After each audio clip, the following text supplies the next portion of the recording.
out.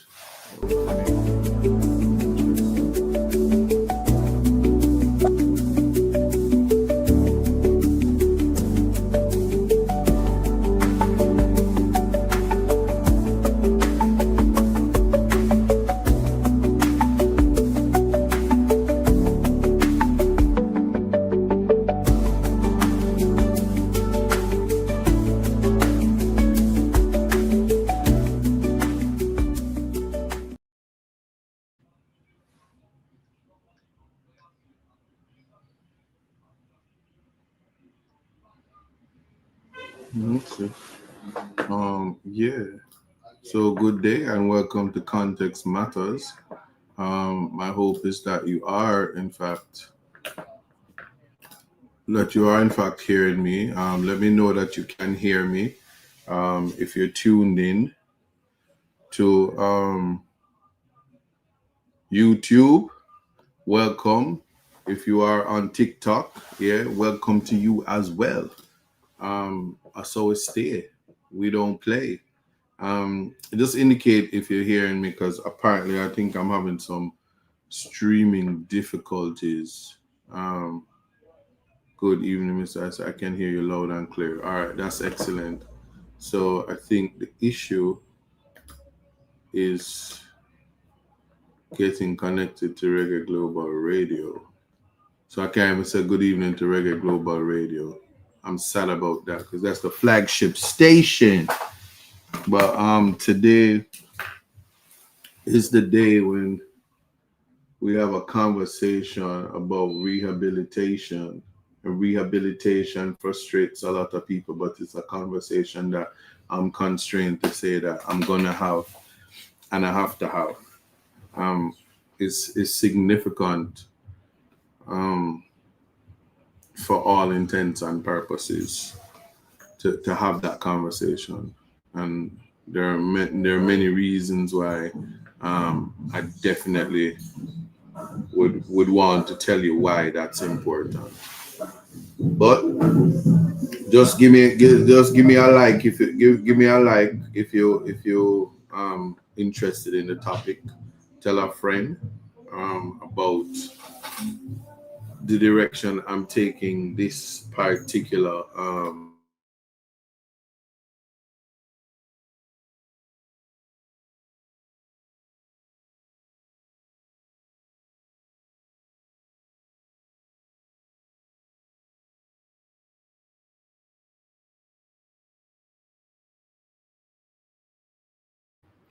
Oh yeah, we'll see how best that works again. So sorry for the break in that. So fan in the fan club.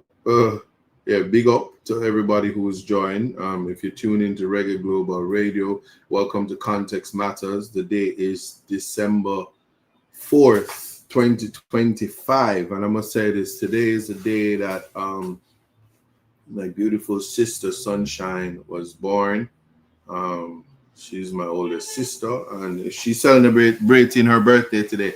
I don't know if she's watching me. I always feel like somebody's watching me, but if she is watching, y'all have proof that yes, you're gonna be able to say that I did tell her happy birthday. And anybody else that's celebrating their birthday today, listen, it's Sagittarius month. I know the most honorable Justice Dennis Morrison, the former president of the Jamaican Court of Appeal, very influential in my life, and one of the reasons I'm an attorney today. If not for him, I wouldn't be here and I wouldn't be doing all the great things that I'm doing in my life. So though he's not here, I give recognition that he also too is a great Sagittarius being that walked this earth, an angel on earth that is no longer among us. So happy birthday to you, even in death. And again, it's just that month. I'm telling you, when you're a Sagittarius, you just by the zodiac say you just was meant to be great.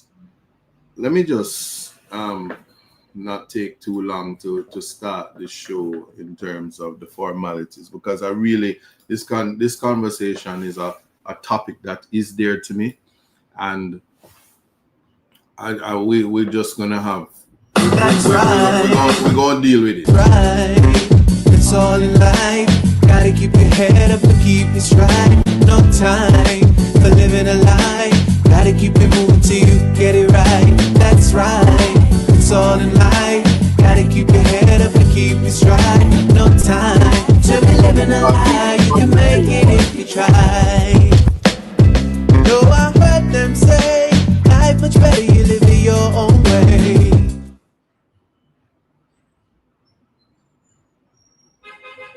Yeah. Um. Yeah. So here we are again. Thank you for tuning into Context Matters. If you're just joining us, we're talking about amending the rehabilitation law, second chances versus exile, banishment, discard, no second opportunities. It is a very hot topic that in any society, in how persons are treated when they have brushes with the law, is a reflection on society, as well as uh, a societal response to persons who would have run afoul. Remember, we only have one life, and the question to ask, if mistakes are to be made, what to do with persons who find themselves running afoul of the law. What is the law? Where does it come from? What's the importance of Magna Carta? What's the importance of constitutional rights? What's the purpose of sentencing? What's the purpose of sending people to? These are all important questions to be asked. But what I will say to you, Jam Carmel, big up yourself as always. I know you were concerned about my eyes, but I want to say that I think it's the filter.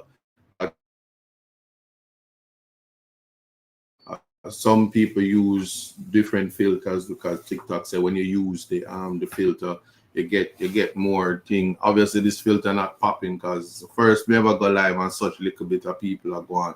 I feel like say when every time, and then she's the most popular person on TikTok. So it's like if you're not call her name, Rushley as me call her name, whole heap of people me say gone in other thing. Big up Rosalie, literally. Anyway, so outside of that, I just big up to everybody who is watching on the YouTube already. If you're watching from Buffalo, New York, if you're watching from London, if you're watching from Canada, wherever you are, I just want Walking in Divine Purpose. My mother is on YouTube. She has put the GoFundMe link and the Zelle link and all of that. And it's a continuing matter. We will discuss all of that in a space where especially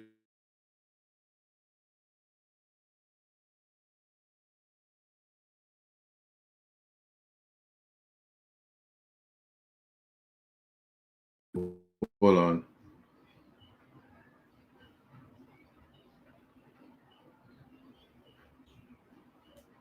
Yeah. We would have had opportunity in Parliament just this week to make my presentation, my contribution to the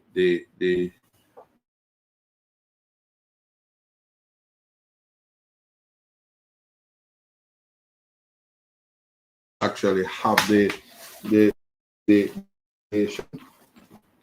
and I want to say that I'm going to take the time today to actually share it and just for anybody who is interested. And I'm going to tell you why public knowledge is important and the space is where because there are persons who I honestly think that it's the not knowing what's going on in the world, not knowing you know some of the purposes that the law, whatever the law is, its purpose, its object, its mission, the mischief it's trying to correct, all of that. So it is the amendment to the Criminal Records Rehabilitation Offenders Act. So I'm giving you the right legislation and continue to actually so let's start really with just the reality that want people to know. Good night, good night, good night. It looked like I'm seeing all of the comments. So people be nice. Somebody says Starlink not linking, not using Starlink. So if the internet is really bad, the local service, and somebody saying that I'm freezing. Yeah, the local service providers have been hit by Hurricane Melissa. And I must tell you, not only that it has been hit by Hurricane Melissa, way before Hurricane Melissa, it just has not been the best in certain places. Rural Jamaica has had it hard. And you can't even play favorites with some of these service providers because it will let you down. Not like your favorite letting you down, right? So yeah, that is definitely the starting point.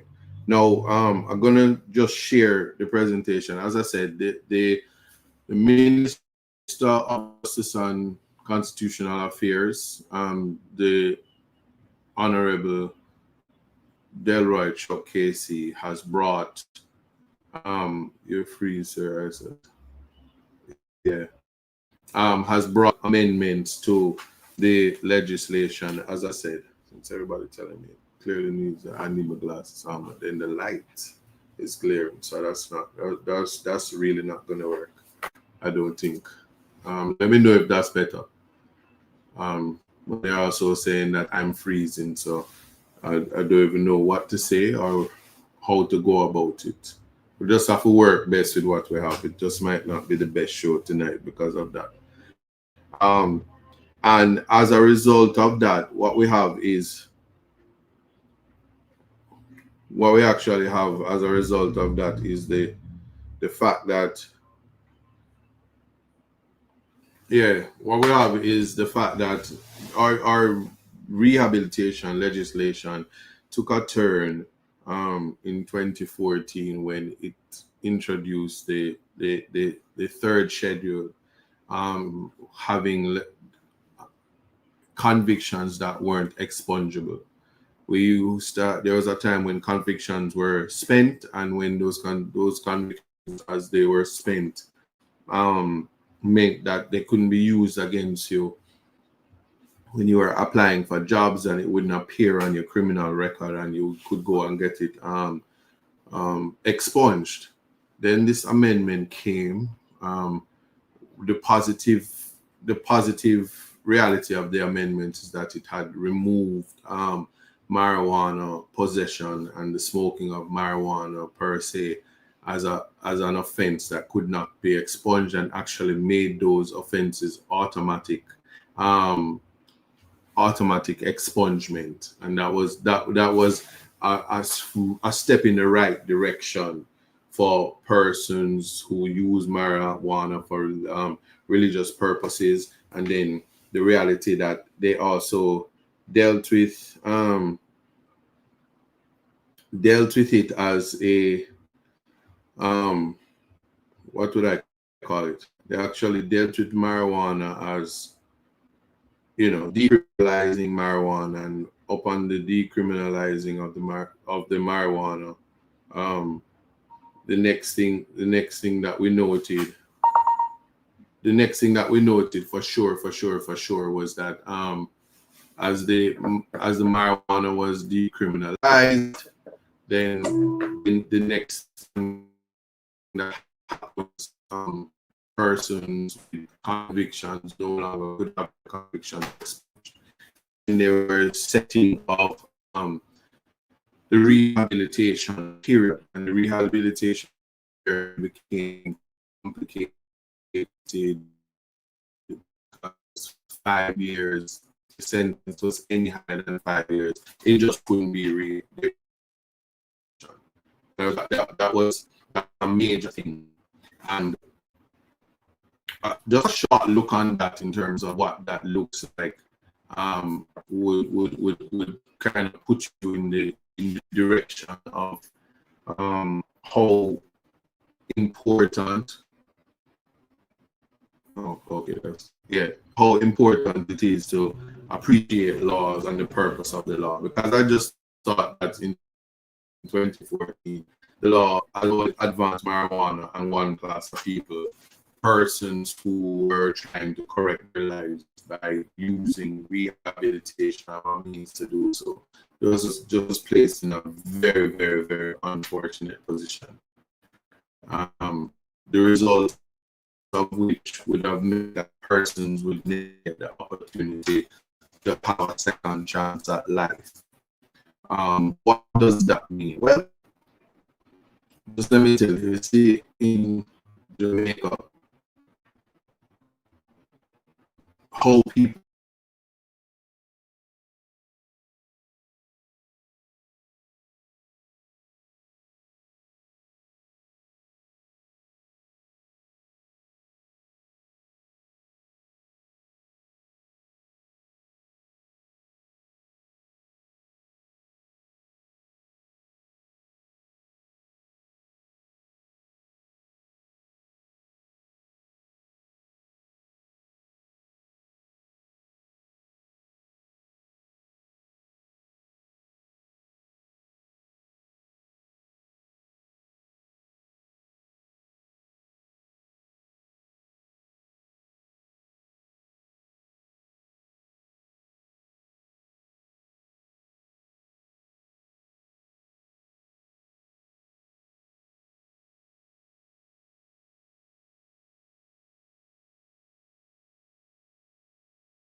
on stage, I don't know, somebody send a shout out if you can hear me. Yeah, I see the stream. The stream is up.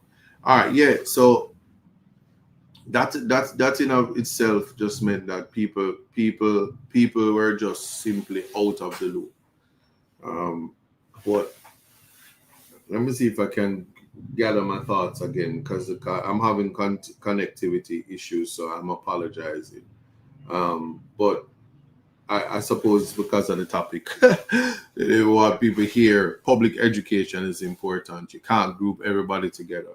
But the law, the criminal law has pretty much set violent offenders, non-violent, as well as a clear distinction between what is mala prohibita and mala nonce. That's crime of prohibition. Why is crime of prohibition important? Well, just let me share with you. There was a time, you see, when persons, your grandparents probably or somebody that Jamaicans would always um, find themselves in America locked up for marijuana, and some of them at one time even got 60 years in prison for the marijuana trade, straight out of Jamaica.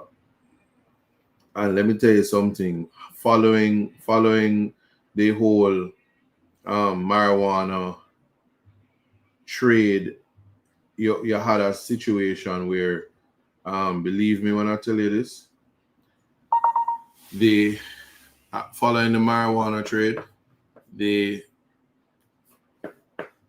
hold on, yeah, persons are locked up.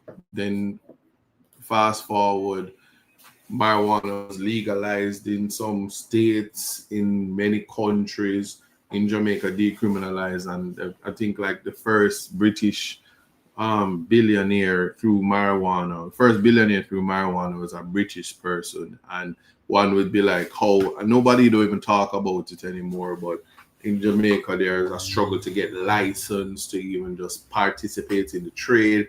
Marijuana is being imported from Canada into Jamaica, but difficulties for the persons who are, you probably want to call the Rastaman them, whereas the experts in the strain of marijuana cannot participate, can't even go and get, can't even big up yourself, Don.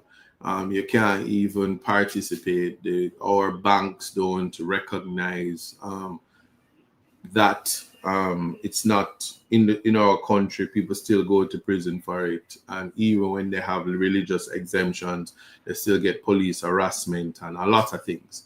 But I only raise that, not advocating for anything, but to point out, purely educational, that look at how prohibition works. There was a time when alcohol was a prohibited drug, and then it was big up to everybody who just joined and who is not a part of what. You don't sound like a MP. You counting your speech through PNP. I don't even know what that means. Anyway, yeah. So, and that's it. Form of convenience. There are a lot of people that don't understand that there's a time and place. So if you want to see MP speeches, well, I'll just play some of it so you understand, because somebody called Shower Muma says that I'm not a true MP because I'm counting my speeches, and she's also suggesting that I can't read. She's also suggesting that I can't write. She's also suggesting that I'm illiterate, and it's fine.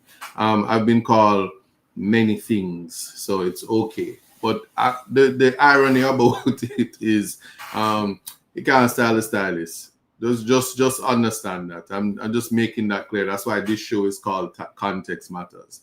The day a human being can come onto any one of these platforms and make those aspersions, cast those aspersions on me, it's hilarious. But it may be a perfect opportunity to introduce it to the first video. So I gave my contribution on Tuesday in the House of Parliament of Jamaica, to which I am a member. Shower Moment, just in case you didn't know. And it was well received by members of the House, my colleagues on both sides, who are inundated with requests from Jamaican citizens who would have found themselves in breaches of the legislation. The laws of Jamaica had done prison sentences, some extensive, some not so extensive, some violent, some non-violent, some gun court matters, some not gun court, some sexual matters, some pareidial larceny, some scamming, some fraud, all kind of matters, traffic tickets, dangerous, reckless, all of these things. But we're all grouped, and notice I say we because it is public knowledge where I fall on the strain or the line of rehabilitation. I'm proud to have been a part of the rehabilitation reality, even in Jamaica. Yet, although the bulk of my incarceration would have been in the United States and the Federal Bureau of Prisons, to which you have the endless amount of opportunities for rehabilitation, but did get the opportunity to say to my colleagues that a national rehabilitation policy is important, a rehabilitation board, a structured guide to the markers of rehabilitation for every person who had a brush with the law to understand that having been convicted, what you are charged with, if you plan to really be on the road to rehabilitation, is to appreciate that you live a selfless life. And I'm not talking about a selfless life for the camera and pretending like you somehow had your epiphany. And I'm talking about a selfless life which includes integrity, the ability to do the right thing even when no one is watching, not pontificating for the cameras and gallivanting for social media so people can think that you're doing something. Again, rehabilitation, like all other things, the lived experience is an unmatched experience. He who feels it knows it, and those who certainly want to be the engine and vehicle for change will definitely find themselves doing the necessary and all that is good and all that is necessary to ensure that persons who have found themselves in situations where they had brushes with the law can find the road to rehabilitation. And so we have to wonder what the purpose of rehabilitation is. So um, in England, the Rehabilitation of Offenders Act of 1974, that was the original one, and it was the aim of that. So the object and purpose of legislation, there must be a mischief it's correcting or an objective that it's trying to achieve. So it give those with conviction or cautions, they have cautions in England, the chance in certain circumstances to wipe the slate clean and start afresh. So what that is the object, and it's similar in Jamaica. It talks about spent convictions and what how it works, but then the changes that were made to the rehabilitation periods. This is the public education now. Antonell, big up yourself. I see you saying, hey, I see you. Big up Carol, right. I'm seeing everybody. So I'm also seeing the comments even when they're disgusting, but we press on because I want this. I'm taking this opportunity to have serious public education on the matter. So the changes that was made to the 1974 Act in England was reducing the rehabilitation period and allowing for convictions where longer prison sentences have been imposed to become spent.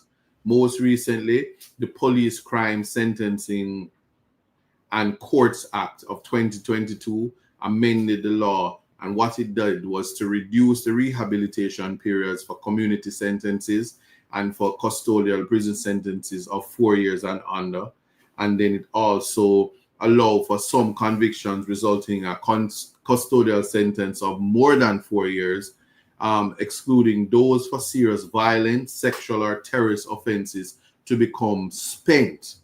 And somebody says, what is spent? Well, under the Act, eligible convictions become spent after a specified period of time known as the rehabilitation period. The length of the rehabilitation period depends on the sentence of disposal imposed. For example, a prison sentence of 4 years and more, that person's rehabilitation period currently in the UK is 7 years.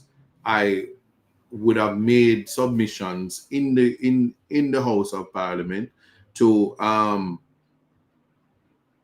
to adopt the 7 years and also deal with it accordingly, so that as we have a third schedule, and if the convictions are not in that schedule, 5 years or more, the rehabilitation period is 7 years. And again, I told you what mala prohibitors was.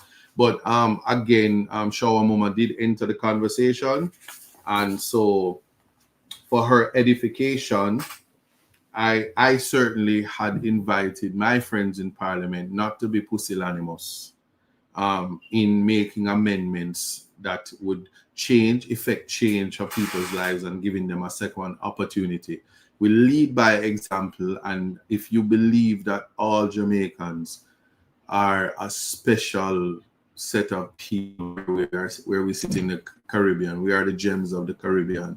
And if we believe that, then we must ensure that all citizens get the opportunity to be the best versions of themselves. And if they falter, you want them to find their way. And the reality is, but as a son of Jamaica, even where nobody is proud of me, I'm proud to have been able to, through education and through family and through the people who believe in me. And when I tell people I'm educated, they must appreciate the importance of that, because look at me. I am standing in Parliament and advocating for persons who find themselves in similar situations, better situation, and even worse situations than me, who need a second opportunity, having done so well in life at rehabilitation and fixing their life in a high crime society where opportunities are scarce. Can imagine how it is. People wonder if it's an anomaly, how you could have even managed to find your way in a space like this. Jamaica is a great country. I mean, I'll make nobody say otherwise for it. That's the starting point. But here is the aspect of it that I want you to see now. So I'm sharing. That is a lifetime for a consideration before the board, as it is now constituted, for rehabilitation. And as I'm speaking here, as I'm standing before you, I make no, well, it's public knowledge, my own situation. And at 47 next week, Minister, one wonders what that would look like. What that would look like if I would now be on the road to try to put my life in with the opportunity of rehabilitation. So it's something greatly to consider that citizens of the United Kingdom, where we have our final court currently, the policy decision in the United Kingdom for their citizens is that the second opportunities must come, provided that the schedule which we have mature consideration of is saying that you must get the rehabilitation. In fact, just like our legislation, once convictions are spent, you cannot use it against the offender who has rehabilitated themselves. So in consideration, I would say in relation to this aspect of it, I'm urging you, Minister, and I know I will get pushback from some of my friends in this very house, but I'm urging you that we must not be pusillanimous in our charge to certainly, sir, yes, thank you, yes. We must not be stingy. We must not be a coward.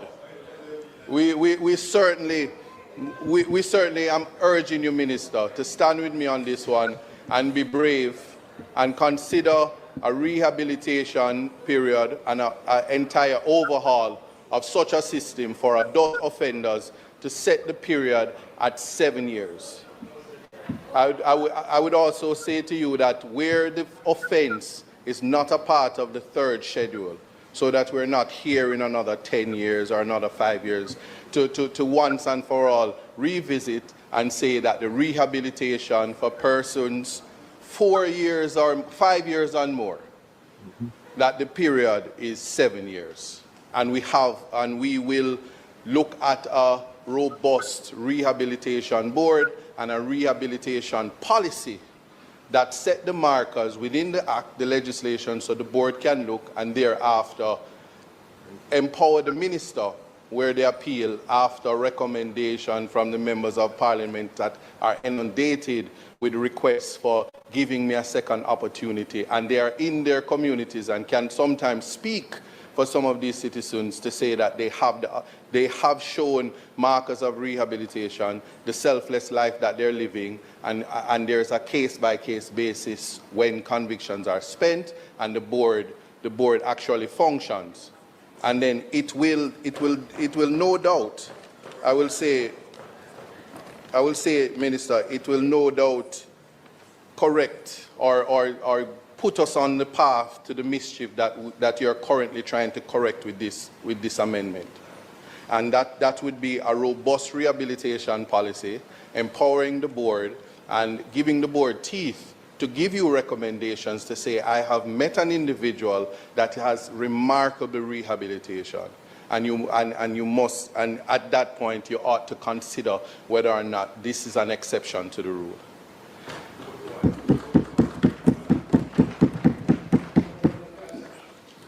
Now, there's the section 3.3b, where we're empowering the board to expunge offenses committed and expunge the foreign ones.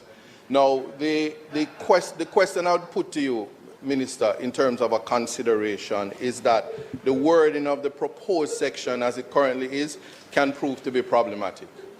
And here's why. This section by itself is verbose. If you just look at, if you read it as is, with the mutuality assistance or the agreement with legislation, what we currently do is, if there is a foreign conviction, we look to our legislation and we automatically record the conviction currently. Now the problem is, if an individual somehow gets that conviction expunged, then what the legislation ought to do is to confirm the expungement in the relevant jurisdiction, Minister, and thereafter there is automatic expungement in our jurisdiction rather than a consideration, because what we'd be doing is taking the harm but not giving the offender the benefit. So that's a consideration, and a proper wording then I would suggest would be, where a person's foreign conviction has been expunged under the laws of that foreign jurisdiction, the said conviction shall, once proven to the satisfaction of the board, be recognized as automatically expunged under Jamaican law. And I would say in the vein that it cannot be correct that the offenses is expungible, but I would go as far as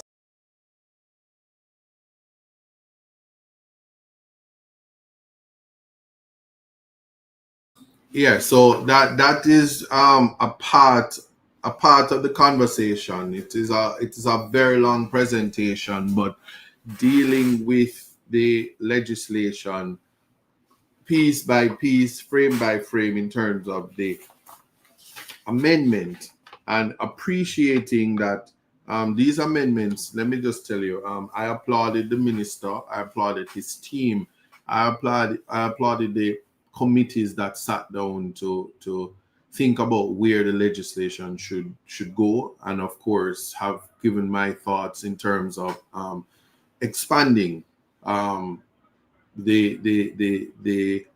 review, being in charge of and leading by example the vision that we have for the youth of Jamaica, offenders who need a second opportunity in Jamaica, and giving them guidance as to what they should be looking for. Why this is important and why this is significant. Pardons, Iris Smith, is different from rehabilitation. Just like in the presidential pardons have nothing to do with rehabilitation. And we just, a part of the public education is to know what it is that we're looking at, because there are persons, I can tell you, who they're doing amazing things with their lives. They would like to, I said, do you believe that others will support you on this amendment? So it is the minister's amendment. Let's make that clear. The suggestions in terms of strengthening the amendment, ensuring that we don't waste taxpayers' money to revisit things that we know ought to be. It's about vision.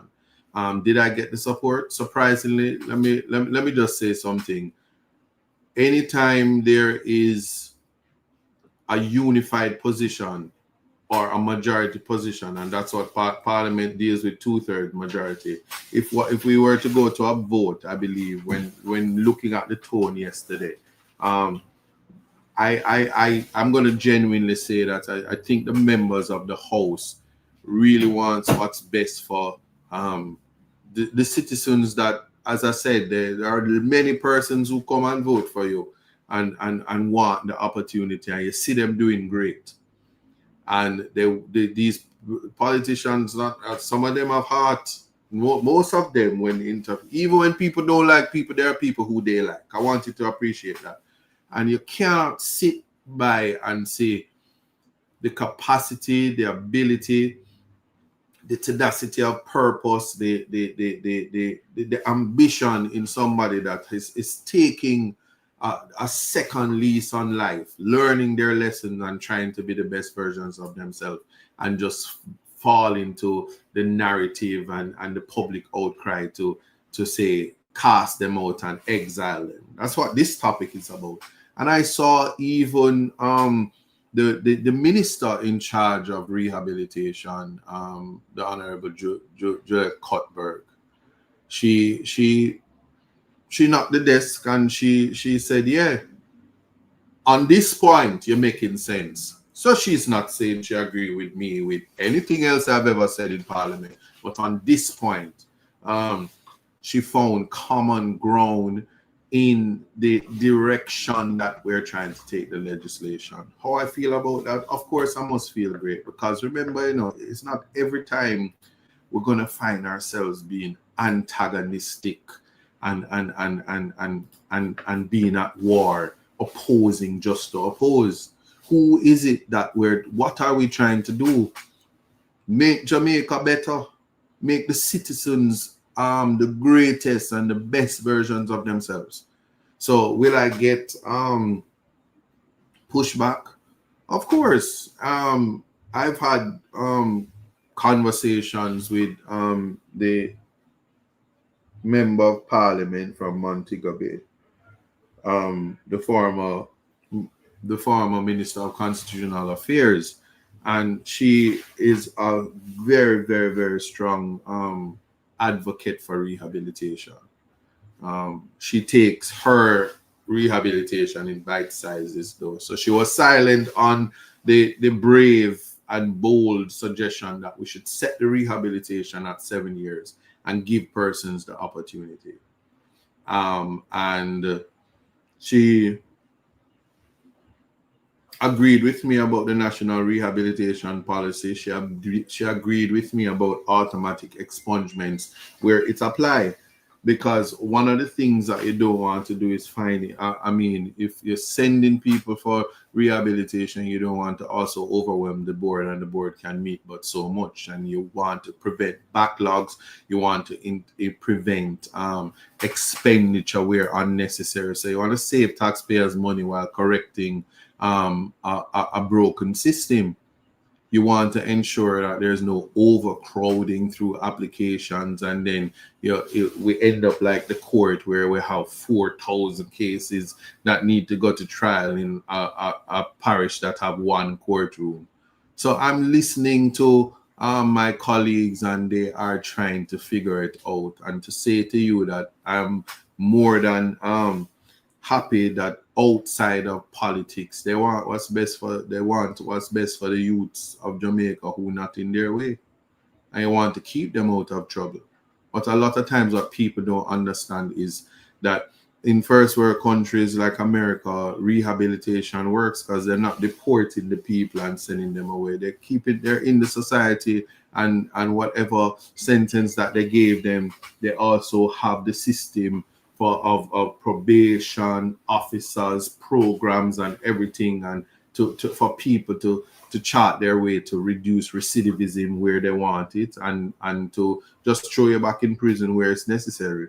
And so extrajudicial killings is no longer a tool that would be necessary when people just class you as a criminal and put you up in the truck back and shoot you, and then they get to come on TV and say, yes, a criminal that, and everybody say, a criminal, what him do? Him drive reckless 32 times because him is a taxi man. A criminal that though, crime him now learn. So one has to think about that, and appreciate that. Yes, I think that the response is positive and ought to be. I couldn't think of it any other way. But again, they when one think about it, the there's many things to think about, right? Because remember the same Rehabilitation Act, when you get your conviction expunged, is no longer part of your record and you can move on. What are the things that it prevents when you have a conviction? Well, when you have a conviction, no matter how stupid the conviction is, the embassies also lump the conviction because it's a stain on character.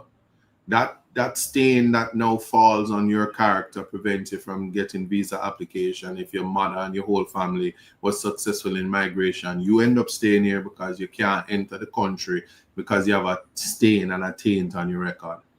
Judges' hands are tied sometimes and bound, and for some stupid infraction, you find yourself stuck in Jamaica when your whole family gone, and so your opportunity for a better life. Our crime rate would go down if our citizens had access to the rest of the world, not to commit crimes, but to get opportunities.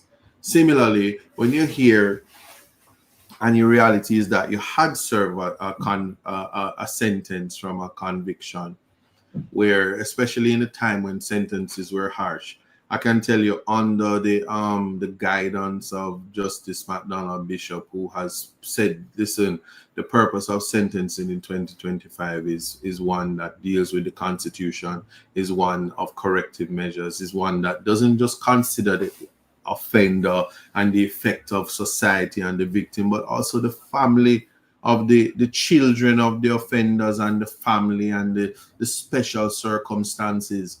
And whether you know or not, in our legislation, the starting point is for a judge to try not to send you to prison, in an ideal society such as our the United Kingdom and our Privy Council.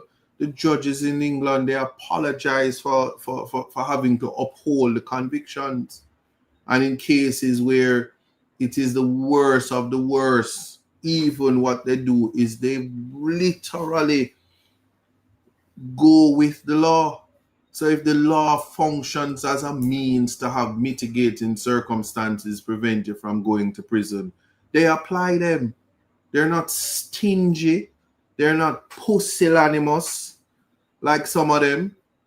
They are brave in their judgments, and the public have to just nyam it.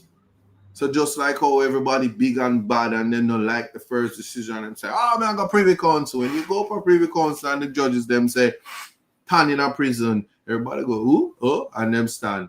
And when the Privy Council say you're free, everybody, we don't respect that. Free is a technicality. We don't believe. Because they don't respect the courts and they don't accept the realities. But a part of rehabilitation, I must tell you, is accepting the judgment of a court, especially the final court, and picking up your life. You don't cry over spilt milk. You don't go around saying, oh, but this and that. You have to just get over it, and understanding that there are things you have to do now to, as a second-rate citizen, because that's really what conviction does. Just if you don't believe me, I'm an accomplished attorney that has made his way to the Caribbean Court of Justice and the Privy Council.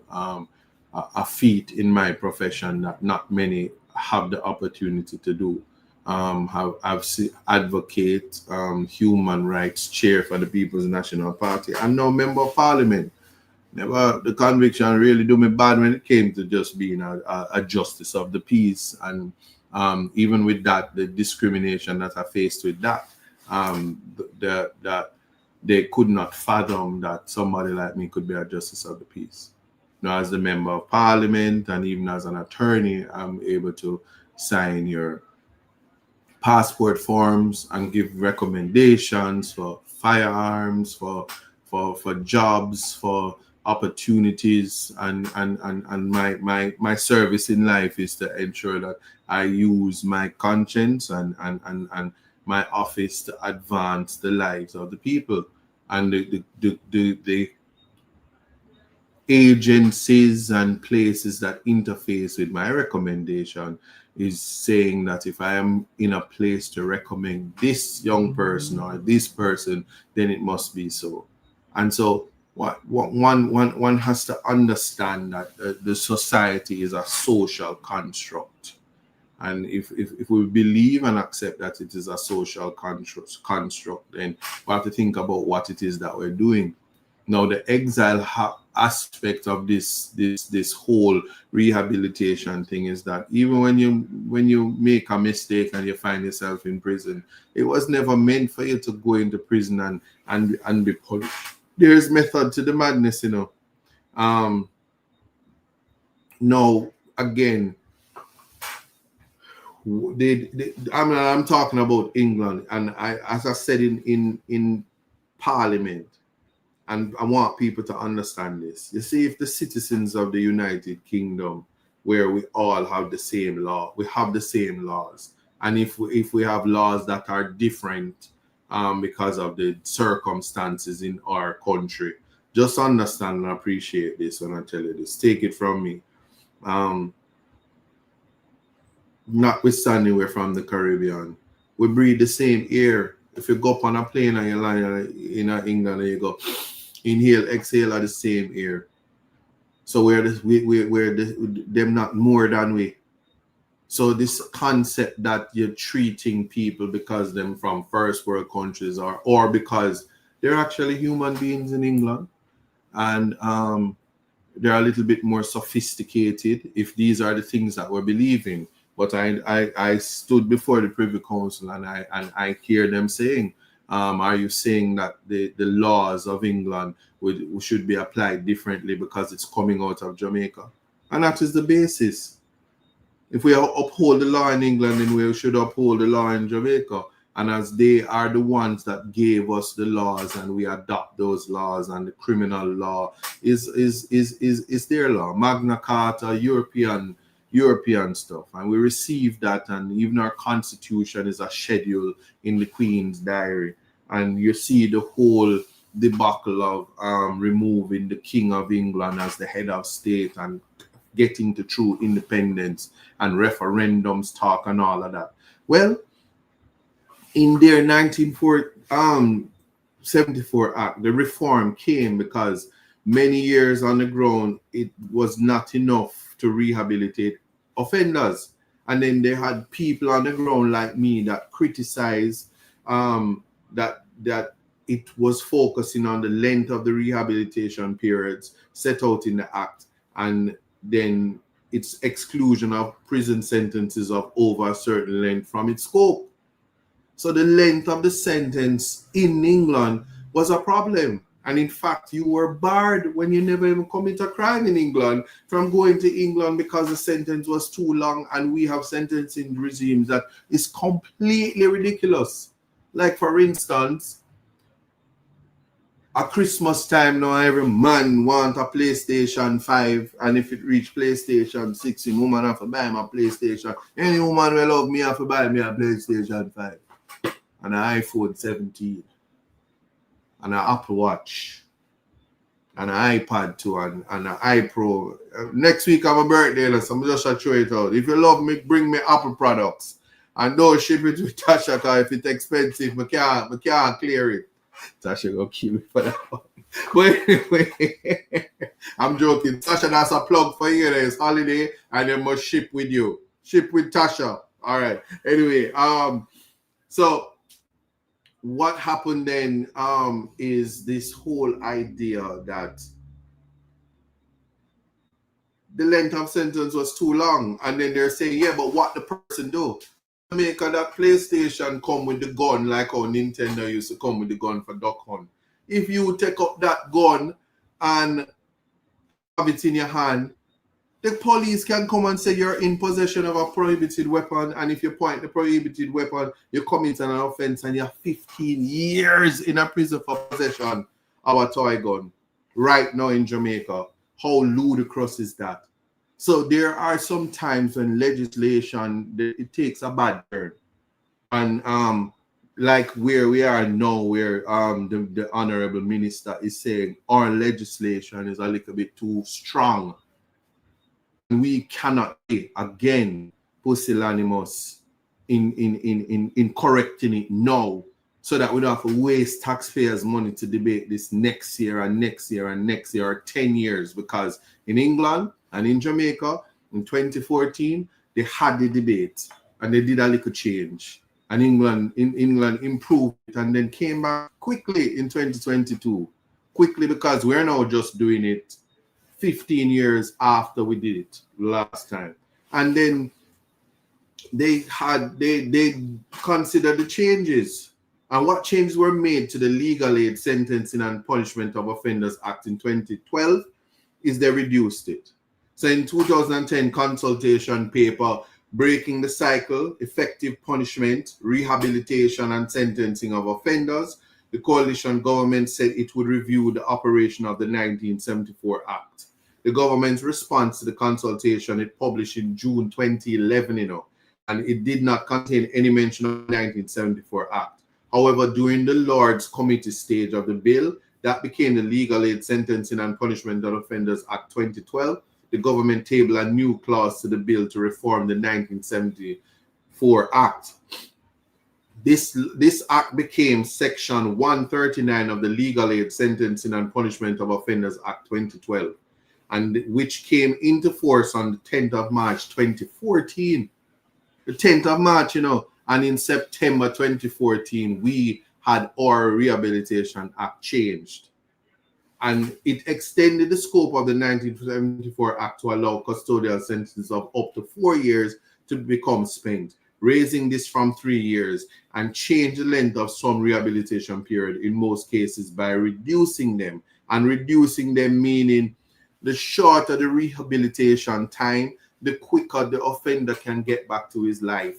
And then if him try to get a little security work, because they said then if you now get the Siki, see we have a MP Siki, big up Siki, we have the yellow jacket, and him famous. But imagine if him did have the conviction, him can't get the security license, and when them ask the police record, Siki have to take away himself.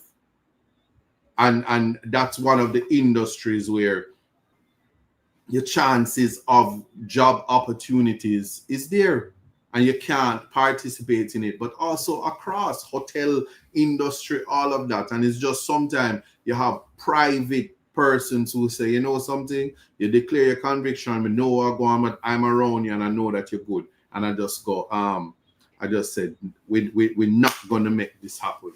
And we just push it through and allow you to continue to work. But government agencies, there was a big thing back in the day where some lady had multiple drug convictions and she was working probably at I don't know, but she lose the big work and she was performing in the work and it was a big thing. My name was thrown around in it, but me just making you know it was difficult for me to get a work. I'm making you know that. And because of that, and I've been urging young people, even who don't have convictions, to find ways to make sure that you educate yourself, especially if you can become educated, and break the stigmas that come with incarceration. And it's the identical stigma that come with poverty.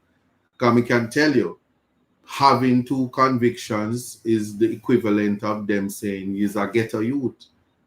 And you rub out your hand middle. So one wonders why people would be telling you to go rub out your hand middle so police can shoot you and kill you and deal with you in discrimination, in a discriminatory way. But it's just one of those things. So I'm going to take the time signal and return. That's right. It's all in life. Gotta keep your head up and keep it straight. No time for living a lie. Gotta keep it moving till you get it right. That's right. It's all in life. Gotta keep your head up and keep it straight. No time to be living a lie. You can make it if you try. No, I heard them say life much better you live it your own way.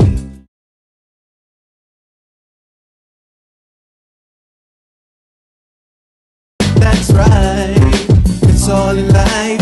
Gotta keep your head up and keep it straight. No time for living a life. Gotta keep it moving till you get it right. That's right, it's all in life. Gotta keep your head up and keep it stride. No time to be living a lie. You can make it if you try. No, I heard them say life much better you live it your own way.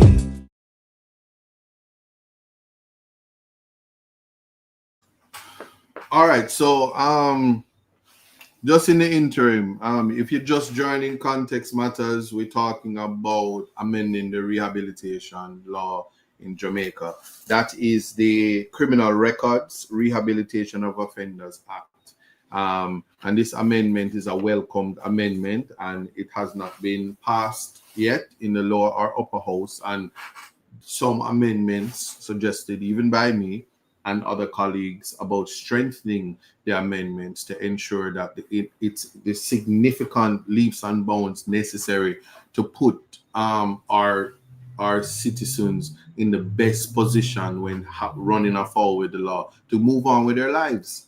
Like the criminal records and rehabilitation legislation, it actually has a section in there where persons who are having been aware that your convictions are expunged, when they use it to kind of like libel, scandal you, disclose your convictions where it's not necessary to do so, can also get a conviction.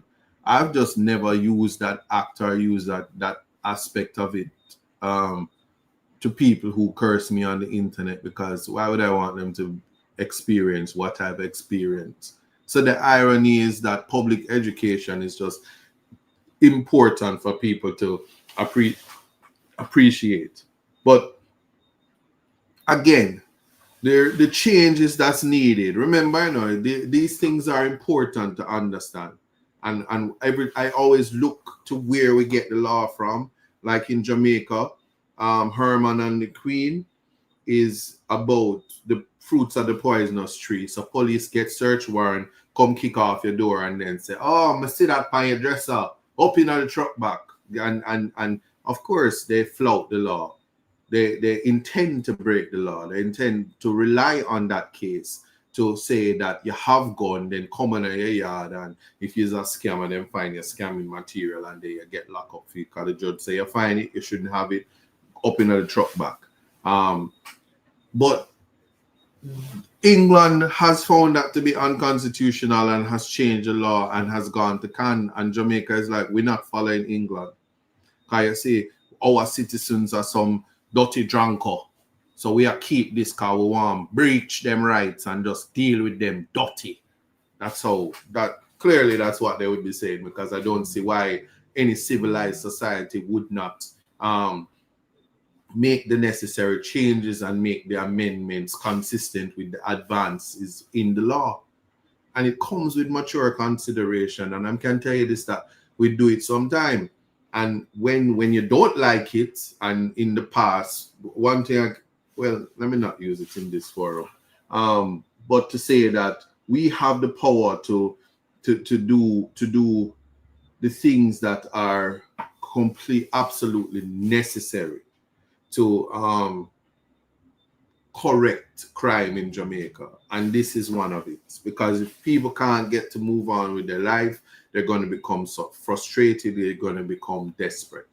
For instance, Jamaica just experienced a natural disaster. Section 20 of the Constitution. And I'm just sharing it with you because you are my audience now, and you ought to know that Section 20 defines what a disaster emergency is. This is the Constitution I'm going to know. It's a period of public disaster means any period during which there is in force a proclamation by Governor General declaring that a period of public disaster exists. And that proclamation of a period of public disaster has risen as a result of the occurrence of any earthquake, hurricane, flood, fire outbreak or pestilence, outbreak of infectious disease or other calamity, whether similar to the foregoing or not, right? And when that proclamation by the Governor General for the purpose of and in accordance with this section, it shall, unless previously revoked, remain in force for 14 days or for such long a period, not exceeding 3 months, or as both houses of parliament may determine by resolution supported by a 2/3 majority of all the members of each house.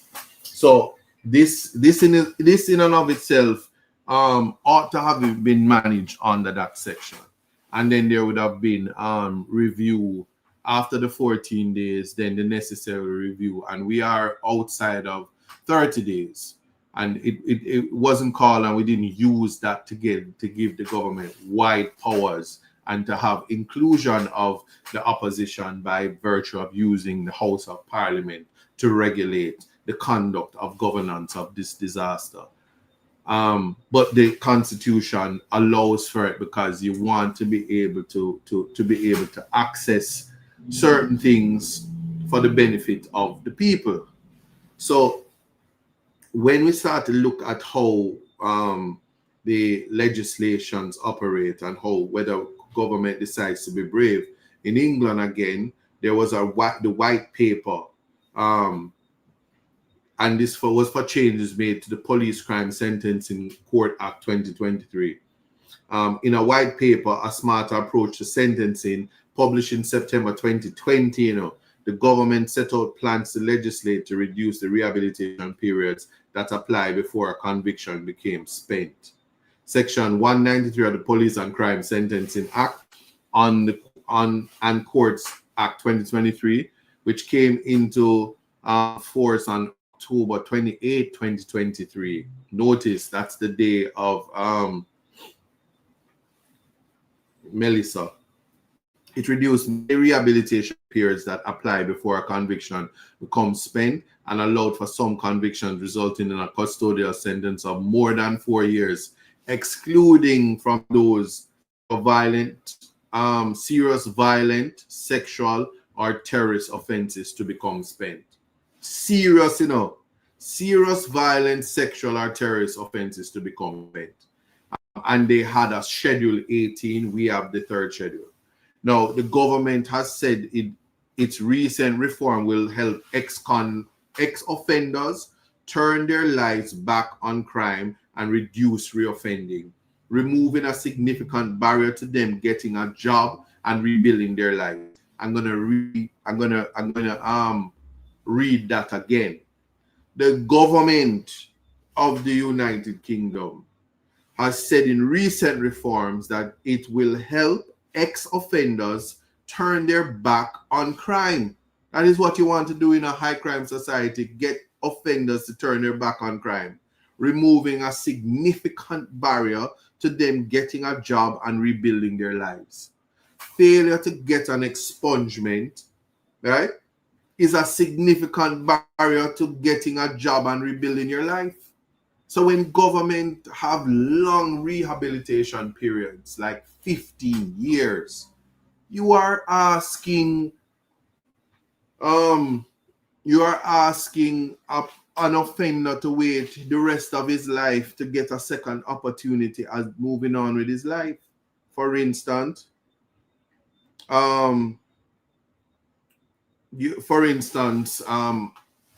me just play the video so I don't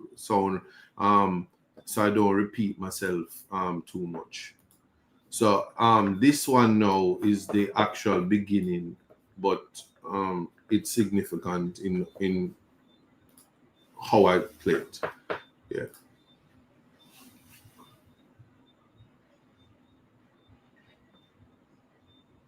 In this house who is inundated with requests for a second opportunity at a normal life. I wish to say, however, in terms of my contribution, that when it comes to crime in this country, we do know that there is mala prohibita, crimes by prohibition, and mala non se, which is the crimes of moral turpitude or serious crimes that sometimes when we think of of crime, what we find is we just lump everybody together, and then there's a stigma that is attached to it that prevents many persons the opportunity to have gainful employment, especially in the security industry. Persons would have moved on with their lives from even minor crimes. And what you find is the request for a police record and the employment usually cease at that moment. Now, I raise the fact that I note that many of the sections, starting with the First Amendment, 3382, which is increasing the time, and we can lump them seriatim, deal with them in turn. I would say that I would have no objection to an increase, but to ask you, Minister, if there is any consideration as to appreciating that the threshold, the rehabilitation time I'm submitting to you is a little bit excessive. Equally, I would say at this point in time that when one looks at the capping, moving the period from 5 years to 10 years and capping it at 10 years, I would ask what informs the decision to stop at 10 years? And I would use, I have support in saying that certainly in England, and if we are to say that citizens in the UK, if they breathe the same air as us here in the Caribbean, then there must be a consideration of restoration of the life of a person who would have committed a crime after the rehabilitation time has passed. Now, we do have a robust schedule of offenses that I've seen you have also had suggested amendments. I'll deal with that. But to start with the point that in the United Kingdom, certainly there was an amendment in 2022 which says that at sentences 4 years and over, the rehabilitation period for adults is 7 years. And then they make reference to their schedule offense, their schedule 18 in the relevant legislation. That schedule has the offenses similar to ours, but makes it clear that mala prohibita, or crimes of prohibition, after the policy decision in the UK is to say that after the rehabilitation period, which is 7 years, they see it as 7 years. And the mature consideration in that is if we were to look at a 20-year-old, and I'm asking for the attention of all at this point. If we look at a 20-year-old who commits a crime of prohibition, and let's say it's perennial larceny, and he finds himself, because he has multiple convictions, and he gets now a sentence of 12 years. He's out of the rehabilitation period pool. And so he will never get the opportunity to have that burden away from him, despite the markers of rehabilitation. Now, if given the opportunity, after spending his incarceration of 12 years, he gets out at 32. Or if he gets good time and all is well, he gets out at 28 or 27. What we are asking now, Minister, is for him to wait an additional 15 years. And Damien is not here, but if I add the 15 to the 32, it seems to be about 47. And I'm saying to you, if you do the math, 15 to 47, and I did say it and you heard it earlier, it would mean that myself would not experience rehabilitation until next week. I would now just be going on the road to rehabilitation and now be able to apply for expungement to start my life. And I just wanted to appreciate the difficulty with that, because it's only one life we have. And even when judges are sentencing, can you imagine somebody who is 46? That's going to be 47 next week. and is before a judge and has never committed a crime in their life, and a judge looks at them and say, I'm going to not consider non-custodial and say I'm not punishing you, and say I want you rehabilitated, but I'm going to give you 10 years. So you're 47 and the judge wants to give you 10 years. And then when you leave prison and the judge give you the 10 years, or it's really 10 years and 7 months, which is above the 10 years. So that the judge then don't want you get you don't want your conviction expunged, but you would be coming out at 57. And then when you come out at 57, let's say you do get the rehabilitation, you have to wait 15 years. And so you add the 15 years to the age of 57. Want to hear me now, man? Yeah? And then you get what? 72. That gone past the retirement age, and they're now asking you if you get your expungement and go start your life over now. Because we want you to be a productive member of society at 72. And if you're 8 years later, you have many more rivers to cross, but it's done when you're 80 or 81. Rest in peace, Jimmy Cliff. So we have to really think about what we want, because we're not ending people's lives and exiling them and banishing them because of mistakes.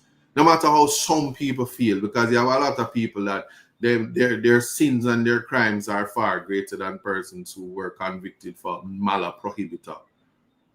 Yeah? Somebody say rehabilitation as a pensioner. Yes, me get my expungement, so me I go down go collect my pension now. Finally, I have waited 15 years for that. Imagine that. Anyway, what are the cause for further change? Well, I would have set out to the minister, who I appreciate, had listened to me with the acumen of a Rhodes Scholar, and many of my other colleagues in Parliament. They were listening. So I appreciate that, because oftentimes that the house can be so contentious that we miss the message. We miss the message because of the messenger. Divine Purpose say, I must remind you now about the GoFundMe, because it looked like true Christmas are coming. We're not run it, you know. So we are say, yo, we must do better. How's that walking in Divine? Too strong? So may I wait for the 10 people to donate today? Yeah. So 10 people must donate, because we're gone the first hour. Yeah. So I did my best walking in Divine. Yeah. Right. And yeah, see, Son of Brown Law Foundation says it is counterproductive for those who want to change their lives. And if you're trying to change your life and society is not assisting you and facilitating, you're gonna just say, well, they want to be a crime. I'm gonna show you. So the change made to date have been welcomed by those who support and advocate for people with criminal records and have long campaigned for reduced rehabilitation period. There's a campaign in England for that, while in Jamaica, if you listen to the cries on social media, it is just bashing. Or maybe it was just me that there was a big bash, big dancehall bash. Speaking of dancehall, who going sting? I hear Massacre is just massacring all the people and this, but I don't know. I don't listen to dancehall, so I don't know. Anyway, so for example, the Charity Unlock said that the reduced periods will have a huge benefit impact. Here is this. It said that in making the reforms, the government and Parliament had followed evidence that shows that disclosure of an offense committed long ago and often minor can be an unnecessary barrier to successful rehabilitation. When you hear that? Eh? However, these organizations continue to call for more fundamental reform to the criminal records disclosure system. Unlock, which is the organization, has noted that even after the changes, many sentences will still be exempt from becoming spent. It argues that in the context of lengthening sentences, the threshold of 4 years is a low bar and undermines the scope of rehabilitation promised by the reforms. So this is the thinking of why the decision was made. And then there's the charity Narco. They welcome the change, but said a full review of the criminal records disclosure regime is a necessary next step, stating that the system remains overly complex, often arbitrary, and difficult to navigate for individuals, employers, and all involved. And so Unlock and the campaign Charity Transform Justice are part of the Fair Checks campaign, which is calling for 3 specific reforms. Hear them. An end to automatic disclosure of cautions. We don't have that, but that's the little minor infractions. The campaign knows that for standard and enhanced disclosure and barring services, checks, some cautions still have to be disclosed, and that's a problem. That's problematic. An end to lifelong disclosures of short prison sentences on standard and enhanced DBS checks. And then listen, this is the most significant one, which I also beg the minister: a distinct criminal record system for childhood offenses, recognizing their immaturity. Separate them from the big old dirty bungle them, if that you want to call criminals, or however they class them, however they class us. What about us? And treat children as immature. I'm happy to say that in Jamaica, we have had child diversion programs recognizing that. But we also have classes of criminal conduct that you just can't, that is unacceptable. For instance, I specifically said to the minister and my colleagues that when we think about having sex with a person under the age of 16, it was never intended to encompass teenagers having sex with themselves.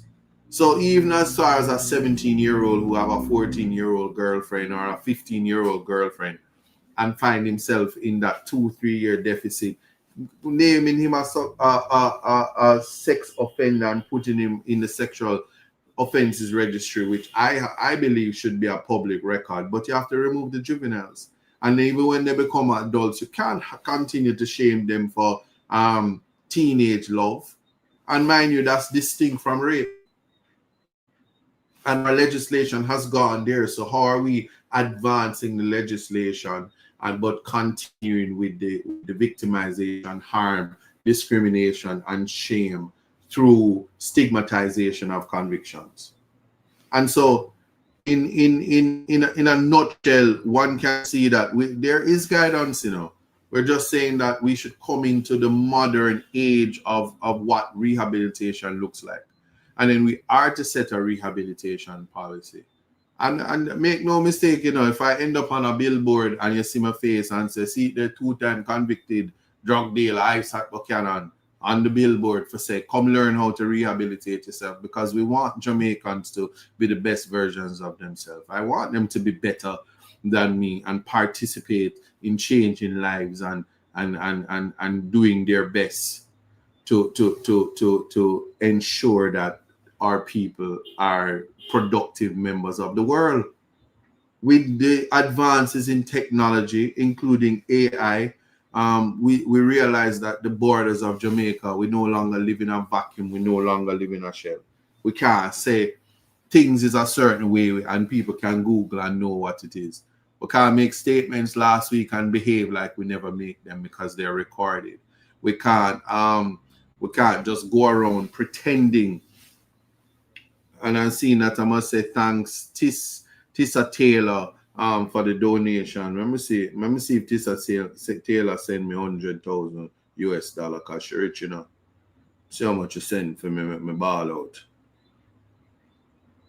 Yeah, probably was Zelle. I'm not see it by yet.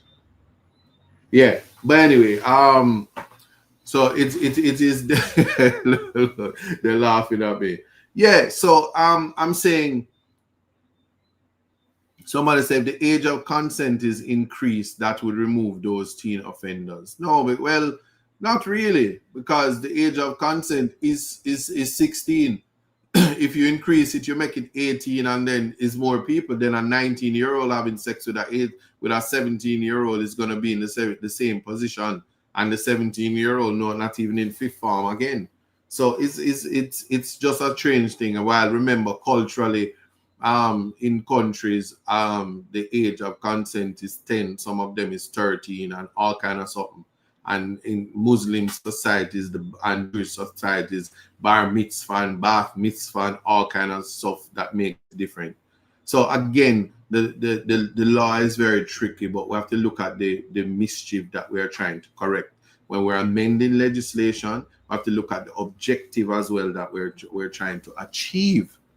And in my thing is that this amendment is trying to achieve second opportunities, but we're trying to make it palatable because we don't want society to be vexed because there's this vitriol from society when we're talking about it. But the vitriol is selective.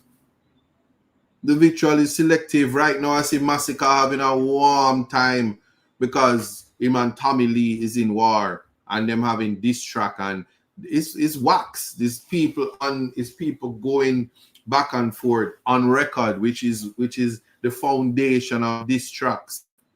I don't know how when Tupac did Hit Him Up, and I'm seeing the P did the video. 50 Cent, boy, I would say something. No, must make 50 Cent vex with you. Yeah, but he had the Hit Him Up record, and then kill him. And then Biggie gone to Cali, him going back to Cali, and then him dead too. And then Puff Daddy say, seemed like yesterday we rocked the flow. I like to track you lock the flow. Little Torius, you got to know. And that's before all the baby oil. And it was dissing.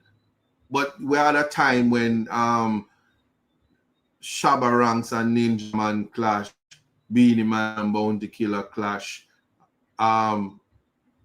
I don't know if yeah, and Cartel and Mavada clash a Sting, and the dancehall and sound clash, and even just wax diss tracks and wax Nas and Jay-Z and just the culture, hip hop culture, dancehall culture. One wonders how people, when I hear the fans and how they want to take it, like they want murder and mayhem to go on. And I mean, if Massacre says he's the best, he's the best. But I mean, I wonder how those people who feel about convictions thinking this convict Tommy Lee want to come clash Massacre, the king of dancehall, in waiting. I wonder if they're going to cut that and put that up. Anyway, Sting has a shot. Leng, make it happen. Leng, make it happen. You don't know. Anyway, so it's just, and I only raise it about stigma because damn if you do, damn if you don't. Because even when you get your conviction overturned, people are saying, "Oh, it's on a technicality, and you're still a murderer," blah blah blah, and all kind of stuff. And the truth about it is that we have to get away from ad hominem attacks. Notice I was just troubling you. You're rich in love, and that's why you contributed, and that's what matters most of all. So don't feel no way. It's a blessing. Yeah. And so that is the idea. And so bringing that in to say that was basically the extent of what we were speaking of in terms of amendments to legislation. One of the things though that I found interesting is that the persons who get their convictions overturned in other jurisdictions, even if the conviction was a third schedule conviction, I was kind of wondering how it is that even when it's a third schedule conviction, they can get it expunged, but the third schedule convictions in Jamaica can't be expunged. But as I said, that's a debate for another time because mature consideration had to be had, because the crime in Jamaica is disgusting. And when I say the crime, I'm making reference in particular to the malanonce, the moral turpitude crimes, the rape and the buggery and the murder and the shooting and the assault and the just crimes that are just completely bad. And I feel that non-violent crimes that don't have particular victims, human victims that lives are destroyed as a result, are non-custodial crimes and ought to be treated. We need to get to a place where you don't lose humanity because of infractions. And so I walking in divine, yeah, make me crack up. Yeah, make me laugh today. I can tell that it is December, because the GoFundMe don't move. So me I vex up myself now. But anyway, I lie. It's moving. Big up yourself. Tissa Taylor, blessings to you. Yeah. So we definitely have to think about that. Nelly, I gonna block you. Don't ramp with me. Next week, Friday is my birthday, so we're gonna see if you're gonna play those games, Nelly. Yeah. So in a nutshell, I was saying that's something that we definitely were to consider, as well as thinking about what it is to the whole idea of the national rehabilitation policy, so that we can have an idea of how many, love you too, how many persons apply for expungement, how many persons are denied, what is their recourse, what were they told, reporting to parliament, so questions can be asked, so it can inform us in the future of what we really want this Rehabilitation Act to do.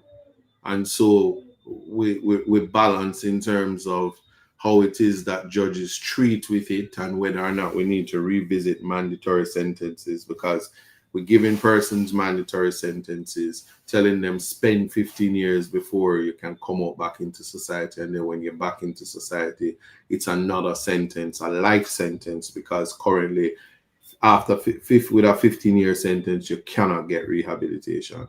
That has to be problematic. And we have to sometimes sit down and have these thoughts, have these conversations, and then say to ourselves, this is what we want for our nation.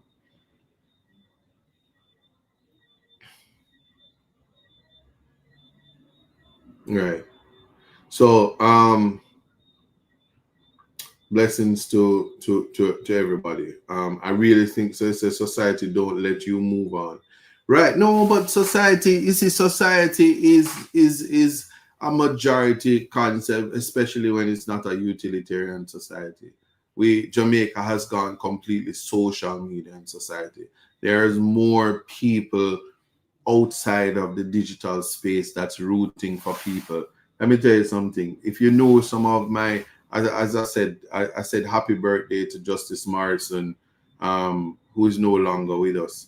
He was my professor, and he is the person, a judge, the former president of the Court of Appeal, and was at the University of the West Indies, know what it is to be a black man, know what it is to recognize brilliance and want productive members of society to contribute to the society. Jamaica cannot be great unless people are contributing. So I look. There was a time when you know Usain Bolt, fastest man in the world, and you know Jamaica celebrated him, continues to celebrate him right through non-stop. And then it it was just a changing of the guard, that was an eventual change that came to us, because not long after we have 100-meter champion right now here in Jamaica, and he is having his Sigma run with Sagicor, if I said that right. and using his talent, he's raising funds, just like how Bolt is raising funds, and Shakari give Bolt 500,000 US for the hurricane relief, and they use their talents. And so, can you imagine if these persons had infractions with their talent end? Would they not be able to contribute? And whatever talent it is that God would have given to you, you appreciate that, um, you appreciate instantly that the talent that you have is a gift from God, and the world and the laws. Jesus said it, law law was made for man, not man for law. So if a man have him sheep drop down in a one hole upon the Sabbath, if he now go take it out because him so dealing with the law slavishly. And in Parliament, the standing orders is the law. But you can call for a suspension of those orders to carry out the business as a matter of practicality. And that's something when we want people to understand. When things are practical, you don't get caught up in saying whatever. So the rehabilitation mechanism is recognizing and appreciating that after the punishment has passed, what are we doing to ensure that we make our citizens get back to where they need to be? So that was my contribution this week. Mind you, many other things happened in Parliament. I was there and I asked the finance minister about whether she was prepared to lend JPS the entire amount should they be able not to come up with the funds. I saw motions tabled. I saw the leader of opposition says, but that can't be possible. It has to be corrected if we're saying a certain approach. We say everything stop, I'm going to say then go fix it. I'm going to say, you see, I understand why it is important to appreciate that the governance of this country is something that has to be done with participation. I'm not even going to call inclusion, just participation. The issue of JPS seems rather complicated, and even more concerns how it's completed. Complicated is saying that we have $6.8 billion, but 2.4 is from the private sector, and we don't have the private sector working with it right, especially. So, I'm going to say working, whether those funds are going to be raised. But people know more than the government oftentimes know more than what we know, but it's not safe.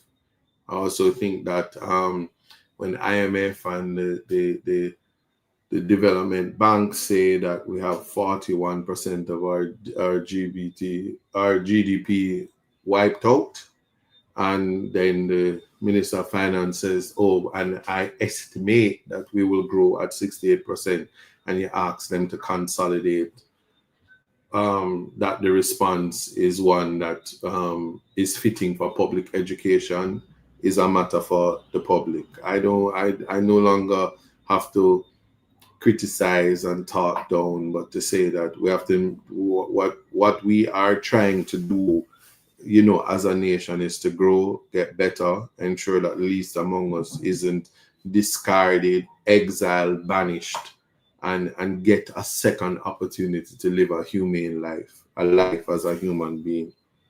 I mean, if that is too much to ask, one wonders. And that's how I look at it in the round. I don't know about you. So I'm looking to see if anybody have any big up yourself user saying you want to come on the live a lot more. It happens every Thursday, so if you're up to learn something, then feel free to just join the live, tap up the screen, be a part of something that in my mind is important to the advancement of our society. And many other things will come. The member Mr. Warmington from St. Catherine. He has a private motion. Chevy, hi, big up yourself. Remote might end up in the corner, but I don't think he does too much on his head at the moment. So Chevy said hi, you see. It is important that the people of any country vote out any politician that is not working and caring for the people that elected them. That is very true. There this whole exchange about the collection of data. One wonders, the requirement for TRing and IDs, and the Prime Minister said there was no directives from his government. How wicked it could be that any agency would make that a requirement and burden victims, but data collection is what agencies do.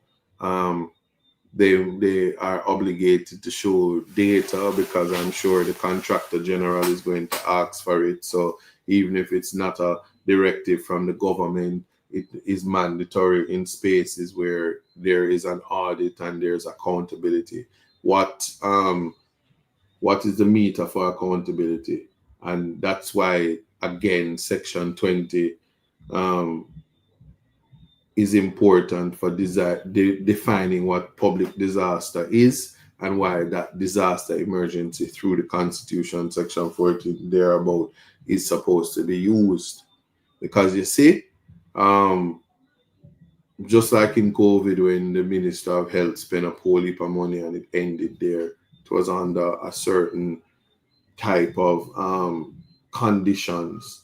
I have to think about that if we're going to leave the citizens to suffer out of statistics and data collection, it's going to be bad. And I have my thought on data collection, because people will tell you collect the data and don't visit the people. Collect the data, do your canvas, and then you worry about the people.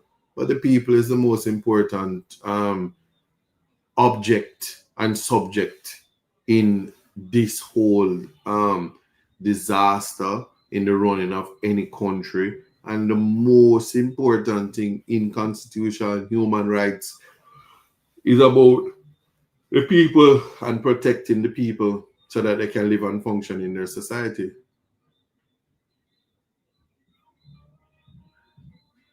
So I don't know what say you, but that is where I am. So to recap, um you know marking 2025 as a very successful year. But I would have marked 2020, 2020, 21, 22, 23, 24, 25 as successful years. And as that is always attributed to God and time.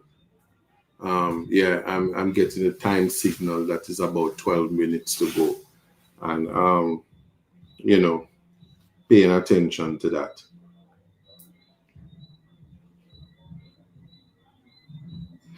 Um,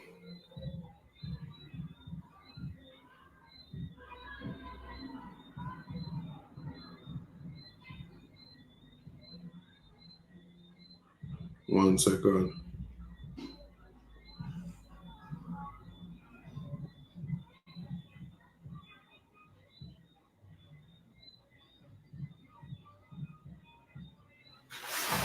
Mm-hmm.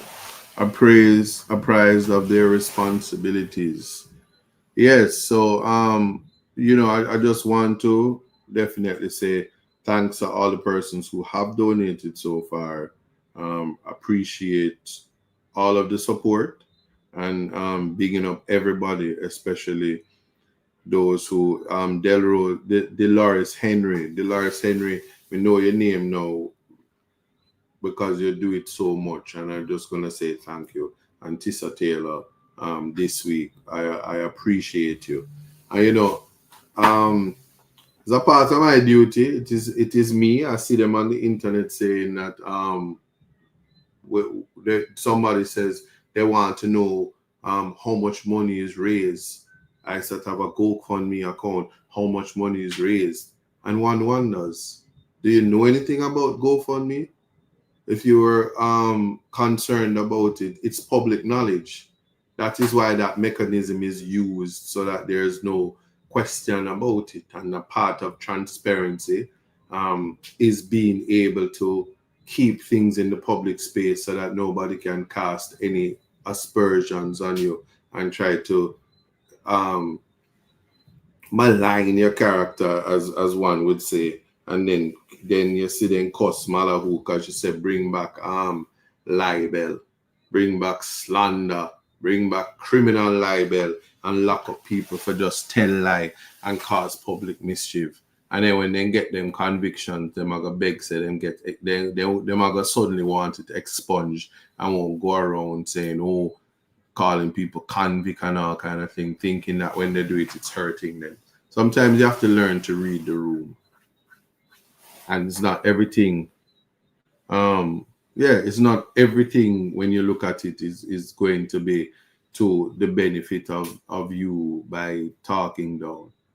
And I can point it to a lot of people that you can ask about that and ask them how it worked out for them using people's past to say you're tearing them down, especially in the face of overwhelming leaps and bounds of rehabilitation, of second chances and opportunities, and bringing hope. And Jamaica is a nation that brings hope to the rest of the world. You think I know chicken feed thing when you say how our young people excel in this world. So you have to think about that.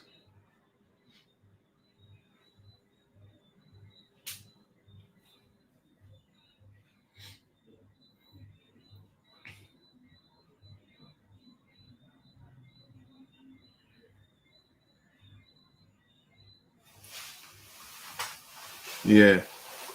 Yeah, so we keep it real. So I mean, just food for thought in the last few minutes for today's show, and saying how we can look back on a year. One of the things that's also interesting is how I think last year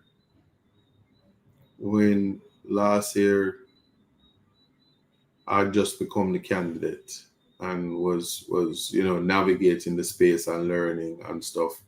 And last year a candidate, this year a member of parliament, and just the upward mobility is an interesting feat.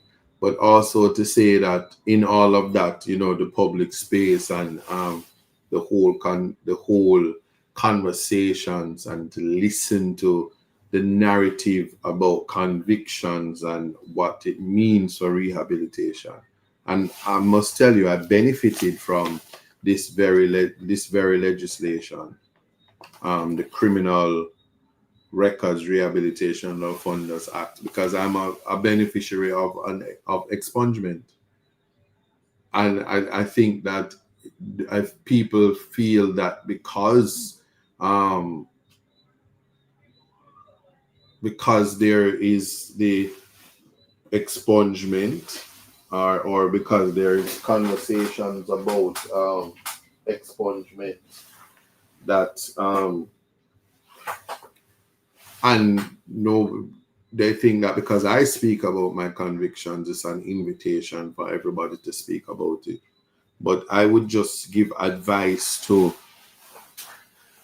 the men and women in Jamaica who suffer in silence and shame because they have convictions, that the conviction doesn't define you, especially when it's years. I mean, I'm having a conversation with people about my convictions that took place, one a clear 30 years ago, and the second one 27 years ago. Both of them happening on the same day, 3 years apart. I can add the GLC debacles on the same day as well. But to say that, to even have the conversation and to stand in Parliament this week, Tuesday, 30 years later, speaking about a conviction that's 30 years old, with the possibility of rehabilitation periods, 15 years, as in 30 years worth of rehabilitation periods, 2 rehabilitation periods for the duration, and a 27-year conviction, and listening to how, yeah, somebody said that they did to you during the election, speaking about the convictions illegally at that, and calling a 2-time convict, and government officials knowing that they're breaching the legislation, and that was just somebody said touch the GoFundMe. No, war go on. They must surprise me, I have to shout out to let me tell you, this week I seriously have to shout out to the me see your name now, Tissa, big up yourself, as well as Dolores. Shout out to the Moral Agency, who is the top donor, and who donated $5,000 in one donation. Is a big up to you. Jodie Turner Smith, Jamaican actress, model, the essence of beauty, has also donated. And I'm telling you, Jamaican people love Jamaica. And I'm telling you, it's not only that, just understand that Dolores Henry is a repeat donator, Tissa Taylor, Darren Campbell, Diana Campbell, Christine Rose, Stephen Jackson, Alexander Pasley Tyler, Arnold Robinson, Sandra Massey, and many anonymous persons. Debbie Waite, Barbara Campbell, the Campbells have it, Wodipa Campbell, Miss R.C. King, Christine Thompson. I mean, I can go on and on. Claudette, Barbara A. Campbell. See that repeats, Tissa Taylor. She's not the first time. And so I know people who mean well, and I mean, if people even donate $1, it's just as powerful. And is about the spirit of resilience. It's the spirit of the very thing that I'm talking about. The purpose of the GoFundMe is to rehabilitate, rebuild, and recover. And feeding at this point people who don't have it, and prideful people who don't want shame when they ask for food and it's not here. So heavy is the head that wears the crown. The last time I said that, let this suspend me, but I'm just putting that out there, that I'm very thankful for those who helped me, because while politics is being played, it doesn't change that the people's lives are, and the realities that come with it is just there. So I always do that. So that is the most important thing, and we just know, say, we have to big that up, and it is what it is. You never have to think nothing else about that. I mean, just love that about just life, Yeah, someone said, if you're in Jamaica and want to donate, please reach out to Mr. Isaac. Yeah, you can just call out. But it is what it is. We don't ever forget, all that it is that we do when we're doing what we're doing. And there are persons, the idea of second opportunities doesn't only fall with convictions, and it doesn't only fall with rehabilitation and expungement of convictions. Here's one of the things that you also have to appreciate. One of the things that you also have to appreciate. Yeah. The thing that you have to appreciate is this. There are persons who were convicted and then they had their convictions overturned. That is a second opportunity in life. What you do with it is of great importance and great significance. There are persons who are who would have dropped out of school and get a second opportunity in life. That's significant. Um, I don't know what that is. I'm not seeing everything. What about the calling, Mr. Isaac? Oh, Duppy donating to your GoFundMe. Yo, they can't give themselves trouble, you know. And yeah, they say, big up to you. Say I'm living proof. Touch and donate. No, I get it. Yeah, got you. So you know the technology, a lot about it, you know. Somebody said I just deleted it, I just donated it. Yes, but yeah, I appreciate to the people who love our people. That's what it is. It's for the people. And same thing to the TikTok posse and the Reggae Global posse again. Shout out to you all and big up to you all as well, because that is what it is. And again, when it's happening a lot less these days, but when you come on my platforms to be disrespectful, there's a real life, you know. There's a real life, like in real life, like show up in person. You're free to do that.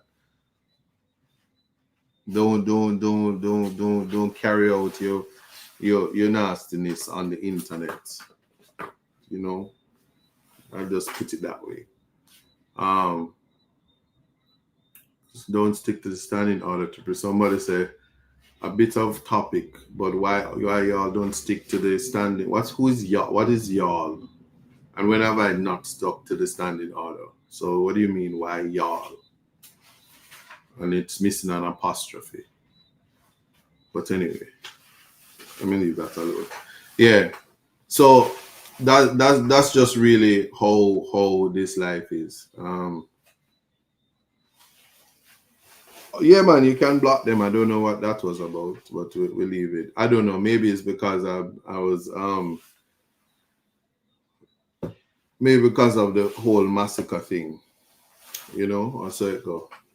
But we'll see. I'm just looking forward to this thing. Dancehall is alive and kicking. They gave you guys basket to carry water. That's a little bit of money from government. Well, them still they get whole heap now, and Jamaica got rebuild. We had the conversations about the container houses and the solutions, whether temporary. Spoke to the Prime Minister about it. He said the Minister of Finance would respond. She said she's not responding. That the Honorable Bobby Montague will respond in time. So I'm here for it, and I will be there for the presentations as they come. I told you that I'm giving them a chance. Well, then if it was a second chance, they're gone 3 times. They're not a rehabilitation in them. And we say block. Anyway, yeah. So that is what it is. So I just want to say thanks so much for watching.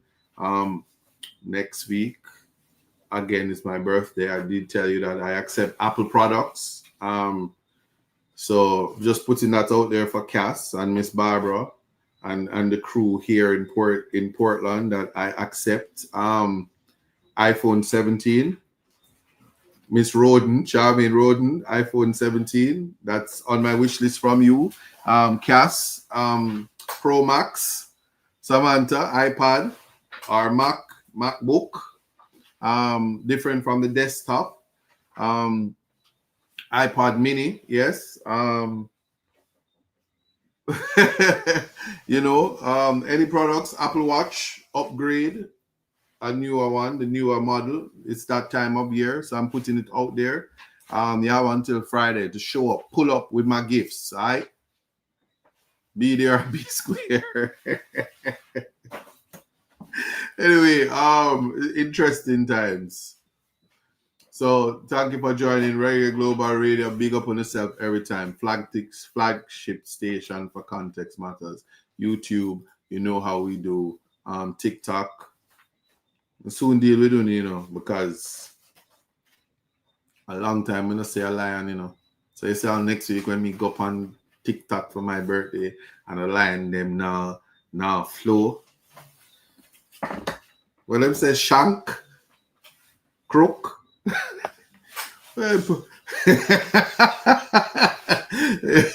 Somebody say I saw me at the Apple store in Brooklyn Saturday. But they can't trick me, But they can't trick me. I saw the love likes. Do better.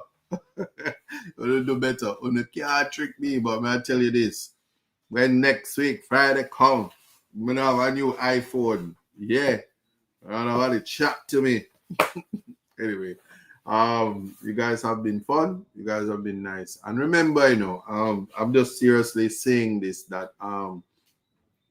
one of the exciting times in dancehall culture is the clashing. Keep it on wax. Keep it lyrical. The ability to coin the words, and especially when you use the literal, the personification, metaphors, hyperbole, just hyperbole. Just do what you're doing. Keep it lyrical, and it's a mark of greatness when you can keep it on wax and keep it moving. Kendrick Lamar and Drake did it, and at the end of their beef, both of them rich and they still selling out stadium. But then again, they're not like us, right? So you do what you need to do.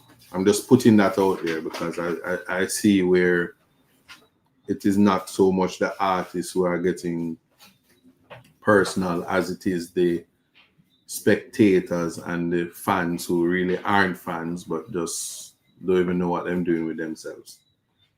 Yeah. But I know. Blessings. Da-da-da-doom-doom.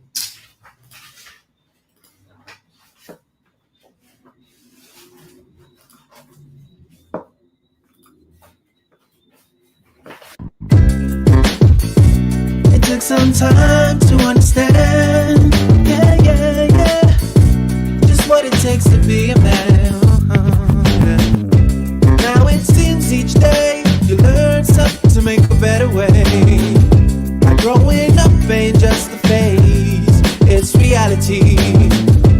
And sometimes it's hard to face the world with your head screwed on. But in time you will see, it comes naturally, like the hurt and the pain. It's a part of the game. It's all a part of life, to laugh and to cry. That's right, it's all in life. Gotta keep your head up and keep it stride. No time for living a lie. Gotta keep it moving till you get it right. That's right, it's all in life. Gotta keep your head up and keep it stride. No time to be living a lie. You can make it if you try. You know I heard them say, life much better you live it your own way. But if you need a helping hand, just call on me, I will be your friend. And when it gets hard to face the world with your head screwed on, just tell yourself you can. And that's when you'll understand that the hurt and the pain, it's a part of the game. It's all a part of life, to laugh and to cry.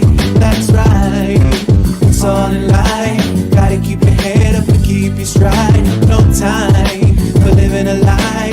Gotta keep it moving till you get it right. That's right, it's all in life.